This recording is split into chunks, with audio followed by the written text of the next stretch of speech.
Now I can get into my lecture.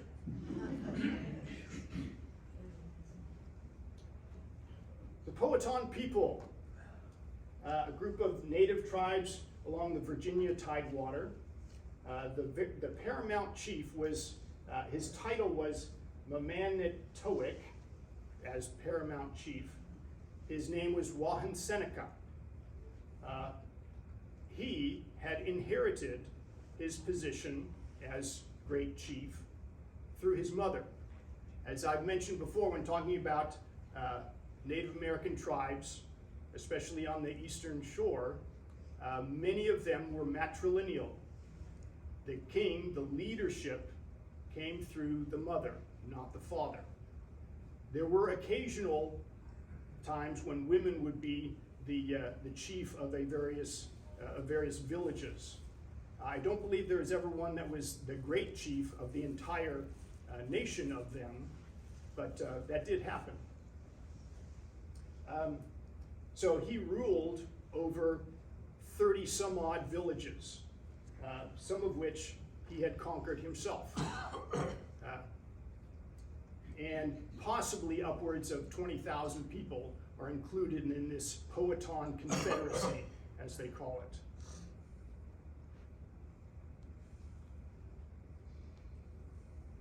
So, the various descriptions of the Powhatan people from the English who wrote down these things, this is what their impressions were. The men were tall, straight, and well proportioned. And the tall, straight part is something that many observers of the Native Americans would notice. Tall as an Indian, straight as an Indian. George Washington it was often said of him that he was as straight as an Indian. And that was a great compliment, by the way. They wore the skins of bears, wolves, and deer. Their appearance very often was absolutely frightening to some of the English. They shaved the right side of their heads. Who can tell me why they would do that? Does anybody have a notion of this? There's a very practical reason for that. That's right. When you shoot a bow and arrow, you don't want your hair in the way. So yes, they all the men shaved the right side of their head. The left side would hang long and sometimes would be braided, but yeah, always the right. Men? What's that? Do they have any left-handed men? Yeah, you wonder about that. Some poor guy, but I'm left-handed. Sorry, you're right-handed. What was their definition of tall? Honestly, I'm not sure, but they were generally taller than the English. My guess is in the neighborhood of 6 feet. Russ. Russ. Yeah. You would say that. That's tall to me. The women had tattoos, little black dots that they would make on their bodies, and 3 piercing tattoos of animals, various things throughout their body, arms and legs, and usually 3 piercings in their ears for chains, bracelets, and copper. The women were very much into that. They would also wear beads, sometimes pearls, but they really loved copper, which is interesting, and they got that through trade with other tribes. And this last one just astonishes me. The men could wear live snakes in their ears. They would pierce their ears, make it large, and they could actually have live snakes there. And this was witnessed by more than one observer. How that's possible, I don't know. You'd think that the snake would just slither on through and not want to be there. But they did it.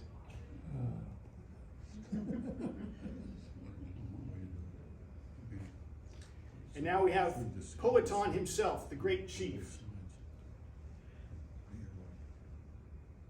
Okay, so another thing that this really should have been on the earlier slide. But many of the men would adorn their heads with a hawk or an owl, with his, stuffed hawk or owl with the feather, the wings outspread on top of their heads. And some may carry the dried hand of an enemy as a necklace. So they paint their bodies. This is both for adornment and for practical use. The insects could get pretty awful, so bear grease was the choice to ward off the bugs. But they would use colors as well. They paint themselves with bloodroot, soot, bear grease. Their heads were often painted red. For ceremonial purposes, sometimes their faces were black, sometimes white, sometimes a mix of various colors. And then Chief Powhatan, here's a quote, was a goodly old man, broad shoulders, not yet shrinking, tall stature, sad aspect, fat-visaged, a little less than 80 years old. So even in his mid to late 70s, he was a very impressive physical specimen that everybody noticed. And he held his people in awe with his presence and his demeanor. So here is the Powhatan Territory. And I have a couple of maps because I have a heck of a time finding maps that I like online.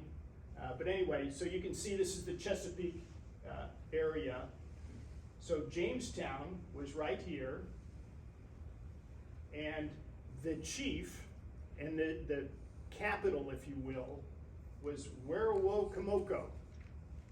It was 12 miles across the peninsula and then on the other side of the river. It would take about a day or so to travel from one place to another, one village to the other.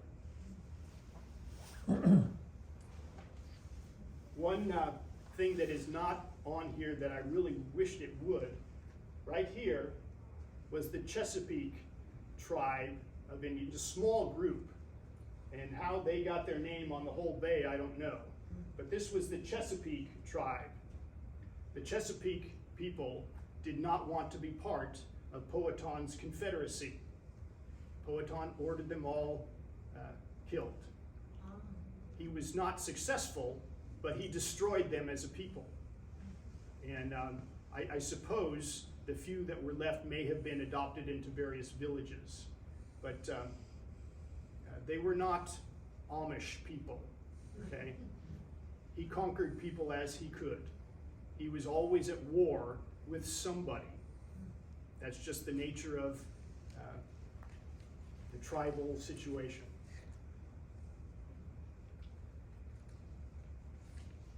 The next one, I think maybe a little bit more clear, has a few more villages.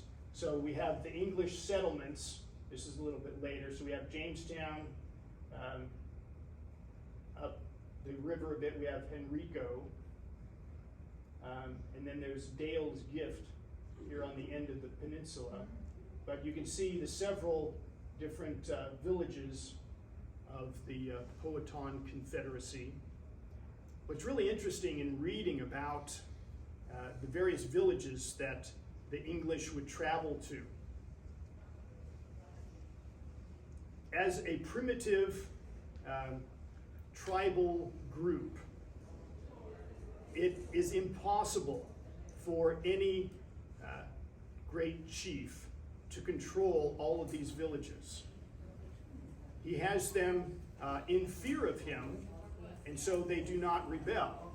They provide tribute to him periodically as he demands, and they follow his lead.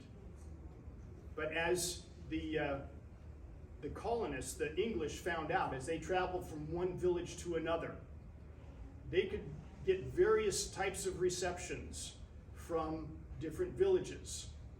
So the policy of Chief Powhatan, if he says that we are to treat them in a friendly manner, generally speaking, the various villages would be friendly. Not necessarily all of them, though. Some of them may be fearful and avoid them. The English are constantly looking to trade goods for food because they're always starving. And as I said, the reception could be very cold, it could be very warm and friendly, and it could be hostile. Now, if the policy of Chief Powhatan is that we be friendly towards the colonists, generally they will be friendly. If the policy of Chief Powhatan is that they are the enemy, you are not to trade with them. If you see them, you have my permission to kill them. That is generally the reception, but not always. There is always some villages that did not go along with Chief Powhatan's policies. Yes? Is it known whether these villages spoke common language so that they could understand Powhatan's Generally speaking, demands? yes. Yes, these villages would all speak the same language. And in that area, even when different tribes on the outskirts might speak a different language, if you're on the outskirts, if you're on the borderlands of the territory, you're going to speak more than one language. And I've heard a comparison of this with Europe. If you're on the border of Czechoslovakia and Germany, you're probably speaking two languages, if only two. Right? If you're Swiss, you probably speak 5 or 6 languages because you're surrounded by various countries. It's the same thing with tribal people. You will speak more than one language. And one of the most universal languages, by the way, is sign language. I'm completely inept at sign language myself. I would have a hard time with that. But it's something that was almost universal in dealing with, anytime you look into Native Americans, wherever they are, one thing that virtually they were all good at was sign language.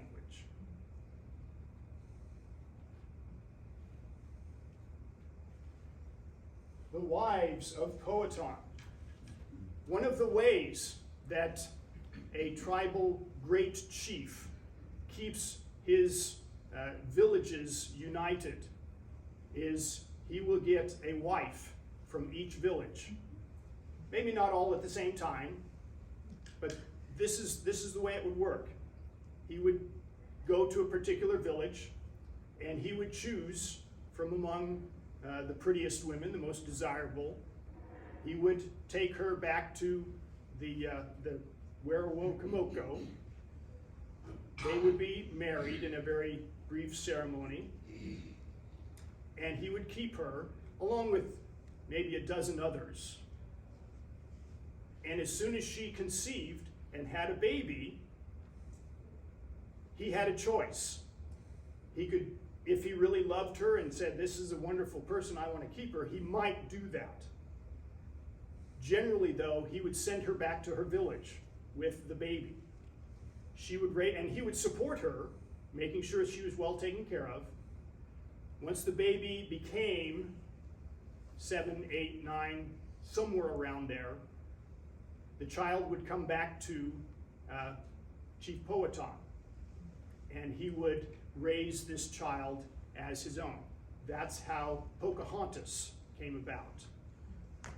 Her mother was one of the many women that Powhatan was married to. Once she goes back to her village, and the child is reared, and comes back to live with Powhatan, the woman is now free to marry someone else. The whole point of this was that Powhatan now has someone in every village that he is related to, that he has ties with. And people from all the various villages are now living with him. And they have closer ties in that way. So, in a general sense, it's a little bit like European royalty. If you are the King of England, Henry VIII, say, some of his wives were taken from foreign countries. His first wife was from Spain. He had another one from one of the German principalities. You do that to get closer ties with foreign countries. Powhatan had the advantage of having several wives and discarding them at will. So yeah, it was a political move as much as anything. Okay. So I threw in just a few anecdotes to just give you an idea of the life as a Powhatan Native American. One punishment, and so relations between men and women. If you were married to a particular person, men, of course, could have several wives, not just the chief, but generally, men would have one wife. Now, he had the choice if she wanted to cheat on him. She said, I want to have relations, and if she would be open and honest about it, and say, I would like to fool around, he might just say, yeah, sure, that's fine, I don't care. And she would. Very commonly happen.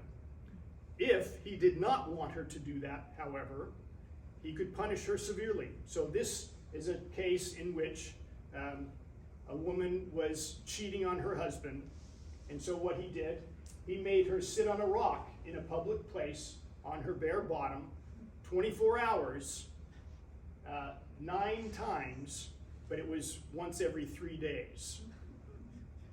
Now, one of the disagreements I have with some of the better scholars is when they say things like, this could not have happened because the Powhatan people always did something this way. They would always punish people doing this in this way. There are far too few examples of punishments and the justice system of the Powhatan people, in my view anyway, to justify any certainty as to how anyone would be punished in a certain way. If someone steals, if someone kills someone, whatever the fault was, my impression is, reading from the various accounts, is that the chief could make up whatever punishment he wants. There is a tendency to do things this way in this circumstance, and a tendency to do things another way in another circumstance. But as I said, it seems like the chief could do really what he likes. The English and the Powhatan exchanged young boys to be raised by the other in order to develop more translators. This kind of surprised me because the English knew or were often very afraid of the Native Americans, as well they might be, because if you were caught, you could be tortured to death just at the whim of the particular tribe that you happen to be dealing with. They did not always know whether a particular tribe was going to be friendly or hostile. It was very common for a village to pretend to be friendly and then attack them.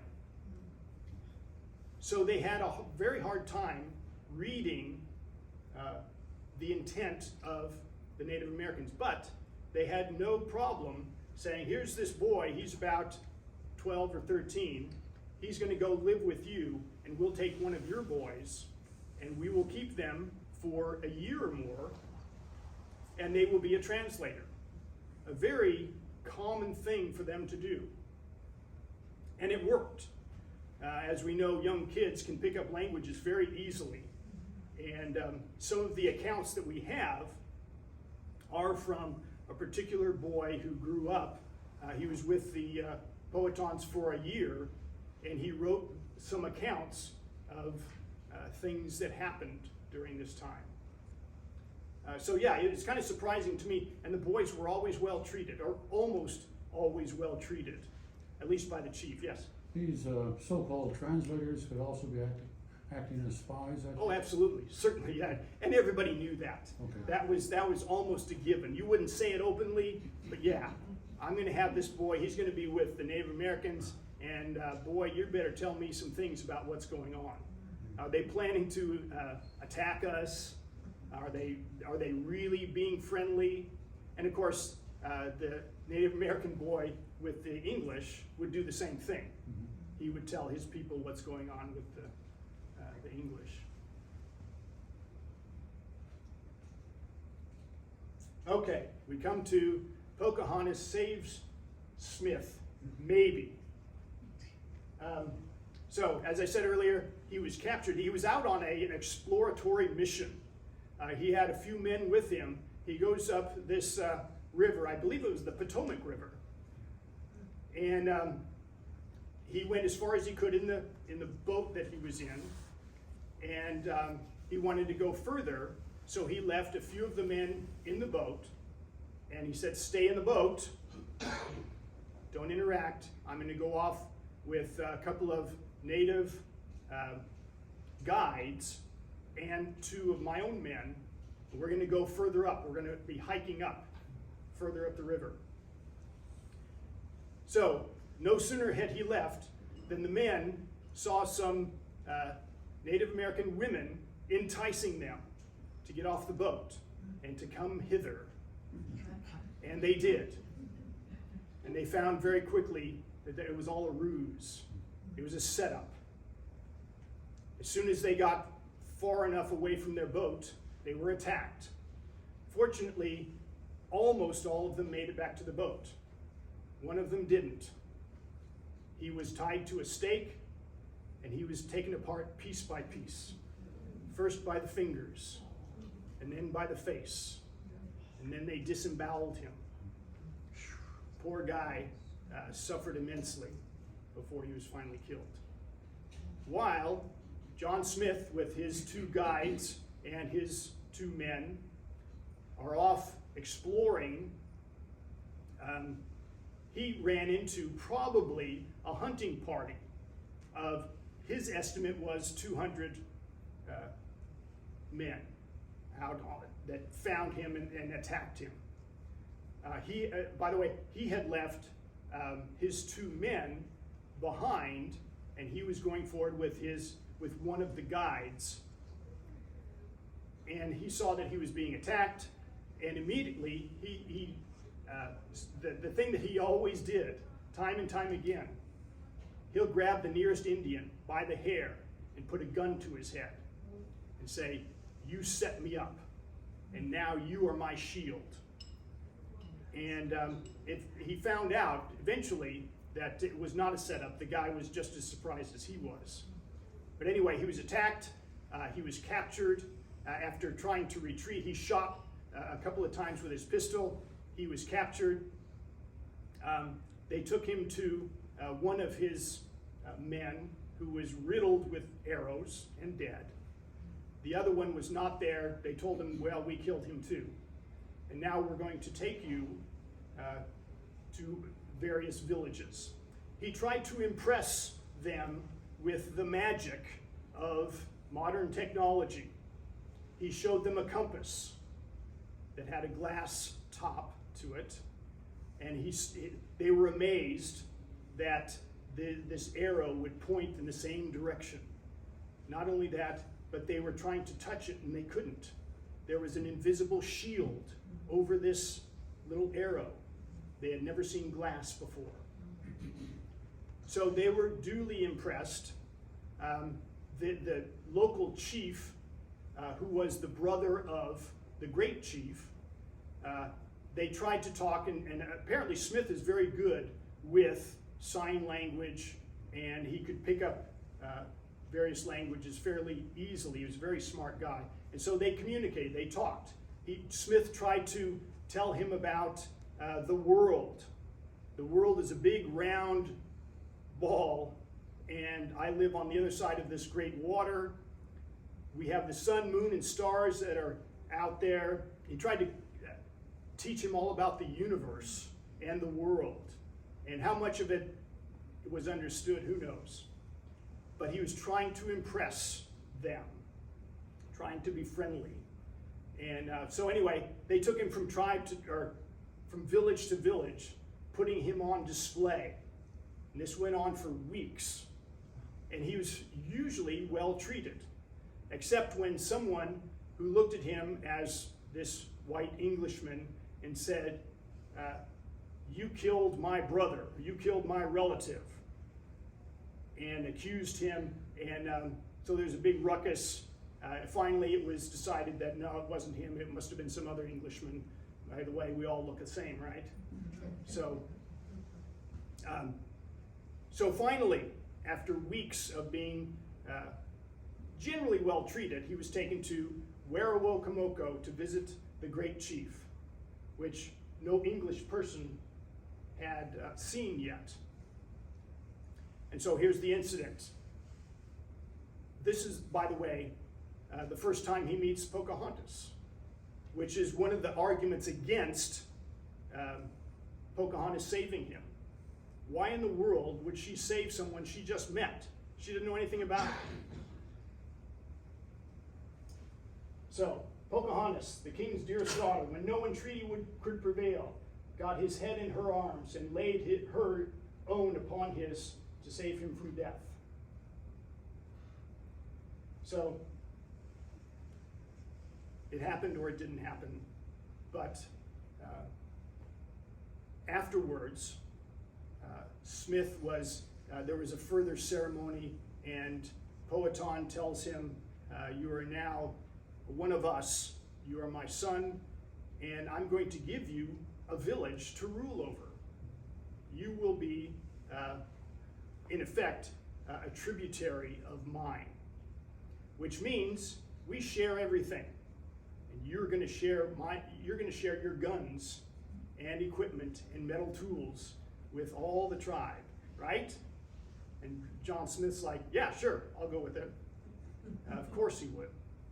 And then he sends him back to Jamestown, and promptly disavows the whole thing. But, so I had this video clip from a very lousy movie that was made some years ago called The New World. I'm not going to show it because to me, it was probably the best depiction that Hollywood could do. But I know I'm running out of time, so I got to move on. It's really not that well done anyway. So here's how it was depicted at the time. This is an engraving that someone did. There's Powhatan, and they're in the long house, and not the best of artists. So this is what I had said earlier. So here is what the original painting looked like, or the original engraving. This is how it was put in color years later. Look at her face. Why does it say Prince? Huh? Why does it say Prince? Where are we looking at? Lower left. The other one. Oh. From Prince Powhatan. Like she was the daughter. A prince or a king is sometimes interchangeable. But yeah. Powhatan, Virginia. Her actually given name at birth was Matruoka.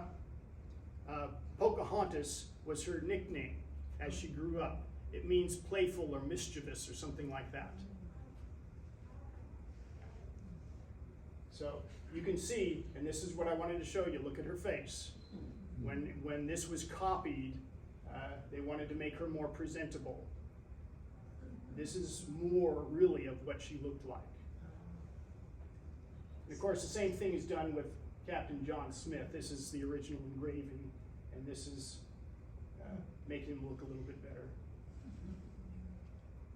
So we're going to go over quickly the arguments in favor and arguments against this happening.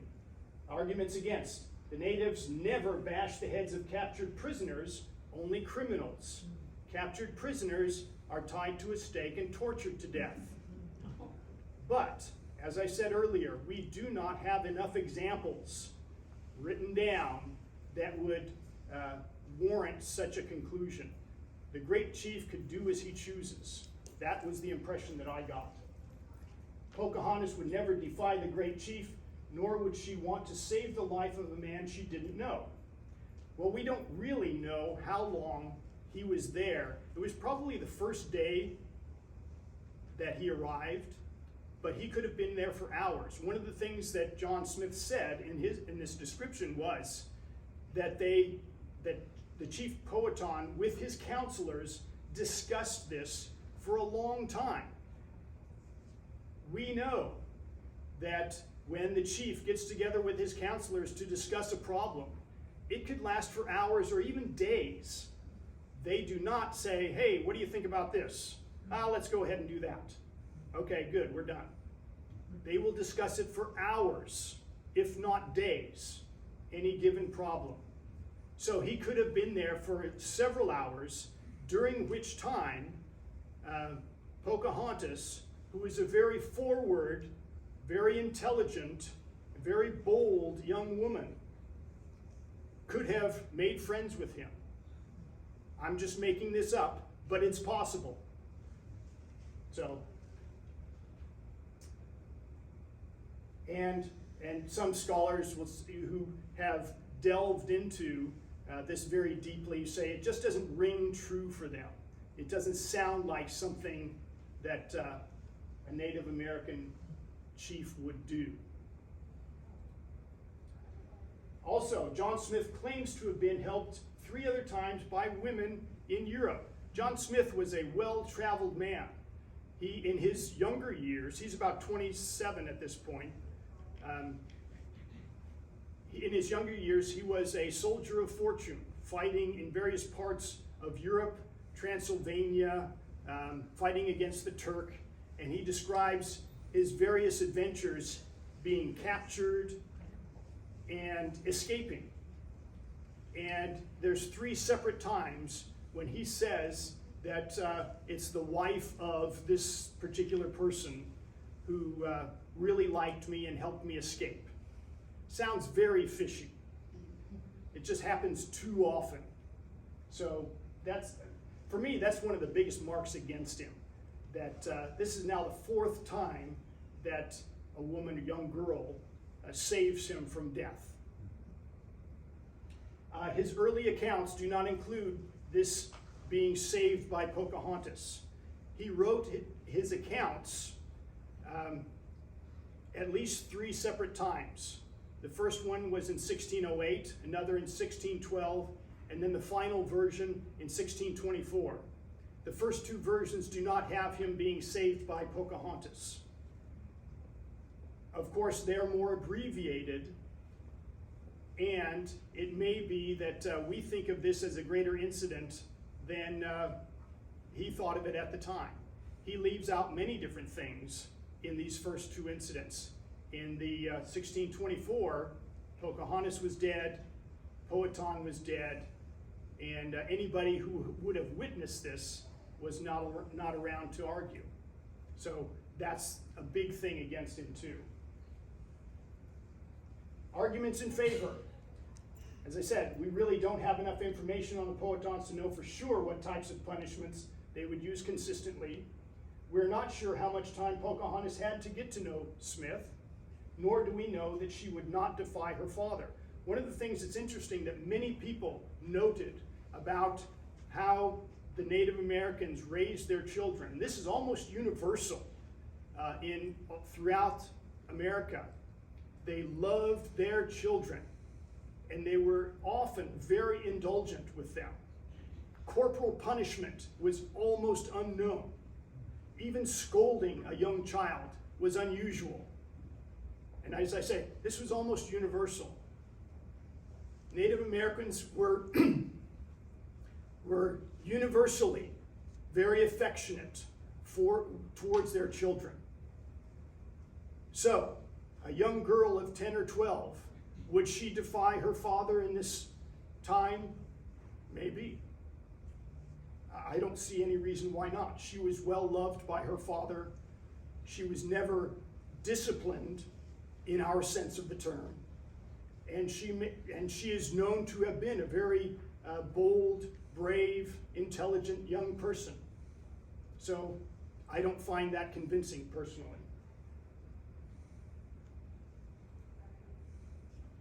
John Smith's writings are often exaggerated, but he has never been found a liar.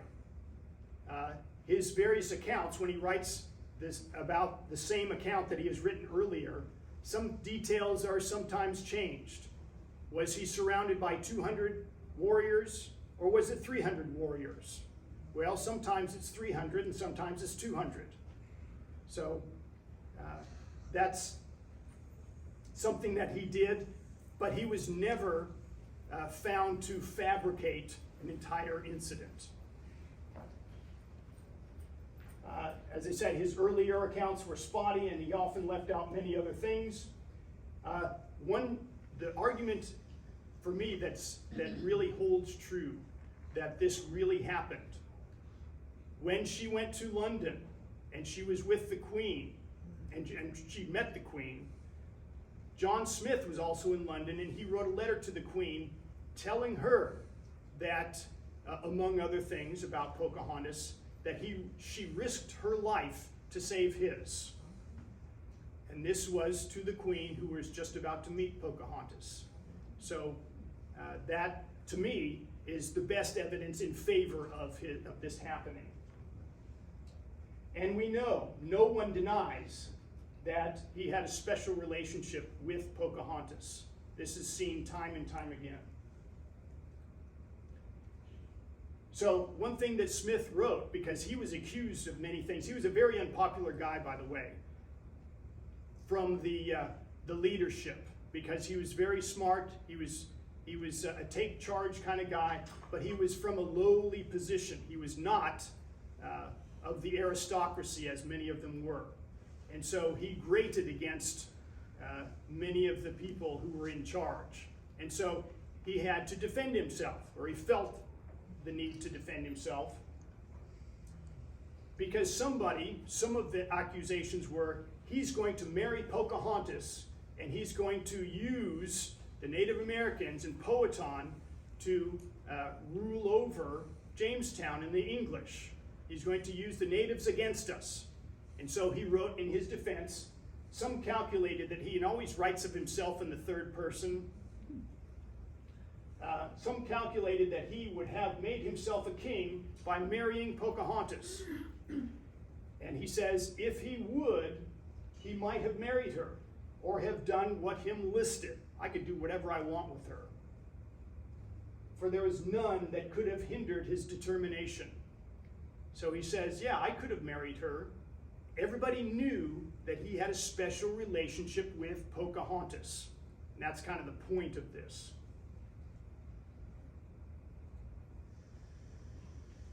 Several times, Pocahontas not only helps John Smith, but helps the Jamestown colonists in general. And Powhatan, knowing this, she's still a young kid, but he sends her off to help supply Jamestown. She comes to visit every 4 or 5 days for a period of time. She plays with the young men. This is where someone had noted she was doing cartwheels naked with the boys. And she helped John Smith learn their language. And here's a depiction of that. She's coming to bring food for the colonists. Another incident, when Smith with a few of his men were having a big feast at a particular village, they hear this big scream. 30 women come screaming out of the forest. Smith, as I said, the first thing he does is grab an old man and puts a gun to his head, thinking that he's under attack. Pocahontas comes out and says, no, this is just a performance. So, and she has tears in her eyes and say, take me instead. You can kill me. Don't kill this old man. but I'll be your hostage if you feel threatened. And the dancers. 30 young women came naked out of the woods, only covered behind and before with a few green leaves, their bodies all painted, some white, some red, some black. The leader had a pair of buck's horns on her head, a quiver of arrows at her back, a bow and arrows in her hand, the rest with their several devices. These fiends, with most hellish shouts, cries, rushing from among the trees, just scared him to death. And you can imagine how frightful that would be to these English colonists. And so here's just a picture that I found. So, Powhatan sends Pocahontas with his chief messenger, Rawhunt, to ask for the return of hostages. One of the common things that was done. Powhatan might capture a few men and hold them as hostage for something that he may want. The English grab a few Native American hostages to try to get them back. And this went back and forth many times. So Pocahontas is sent by Chief Powhatan to ask for the release of some of the hostages. And Smith, seeing Pocahontas, yes, I'll give you what you like. I'll send them back. Also, at another time, she hid an English messenger who was going to be killed by some of her tribespeople, and sent them in a different direction so that he would not be. He saved a young boy, Henry Spellman, and this is one of the translators, from the general slaughter of 30 to 40 Englishmen. And then we have Pocahontas herself is kidnapped. March of 1613. By the way, John Smith is now back in England. He suffered a terrible accident in which he was carrying a pouch of gunpowder, which they all did, and it somehow caught on fire and burned his leg and crotch area terribly, so he had to go back to England. Now it is 1613. Captain Argall was exploring the Potomac River with the aid of Powhatan guides and learned that Pocahontas, she's now 15, and by the way, she had been married to a guy named Cocoam that was written about. We know almost nothing about him or what happened with the marriage. In any case, so Captain Argall says, look, this is great. We have the chief's famous, most beloved daughter. If we kidnap her, we can get whatever we want from the Chief Powhatan, and we do have some prisoners that we want back. So he threatened and bribed the local chief to trick Pocahontas to coming onto the ship. And she does. So they capture her, and they keep her. Chief Powhatan gives some of the stuff, but what they wanted was 7 captives back, and they wanted all the tools and guns that had been stolen. And they weren't satisfied entirely with what Chief Powhatan gave back, and so they kept Pocahontas. She was kept with Reverend Alexander Whitaker, who taught her English and Christianity, and she fell in love, or John Rolfe fell in love with her. 28-year-old widow fell in love with her. He asked Whitaker permission to marry her, and he wrote a 6-page, incredibly tedious letter to the good Reverend asking for permission to marry Pocahontas. This one section is the most readable of the entire 6 pages. To whom my hearty and best thoughts are, and have a long time been so entangled and enthralled in so intricate a labyrinth, that I was even a-wearied to unwind myself thereout. That's about the only time that he talks about how much he loves Pocahontas. The rest of the time is his arguments about, yes, I know she was born as a savage in this crude wilderness, but I'm going to try to make her a Christian. I want to civilize her. I know it's a terrible thing, generally speaking, for a civilized Englishman to marry a barbaric, savage Indian. But we will civilize her. That's kind of the general take on this.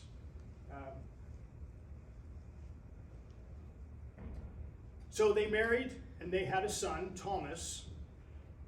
And in a couple of years, they were sent by the Virginia Company to London as a showpiece. And at the time, Indians in England, when they were taken, they were always gawked at. This was always a great spectacle. People loved to see this sight, and especially Pocahontas. She came to London. She was accompanied by her son and Otamatomakin, who was a priest and advisor to Powhatan, and other attendants. She was given tours of London. She met all the important people who came to see the Indian princess, a great hit. And she had a formal audience with the king and went to the annual 12th night mass at court. Here she is visiting the king. And as I said before, John Smith had written to the queen to give her a good reception, and she did. Smith wrote to Queen Anne to tell her about Pocahontas and asked that she be treated well. When Smith finally meets Pocahontas, and this is Smith's account, she's very emotional. She's upset. First of all, why has it been so many months? Because she was there for a year. It was several months being there before Smith finally showed up to meet her. And she's in tears. And it took some time for her to compose herself so that they could actually talk. She had been told that he was dead all this time. And she was upset that that was the case as well. She insists on calling him father. Smith says, no, you are the daughter of a chief, a great chief. And she says, no, I will call you father and you will call me child. And we are countrymen now.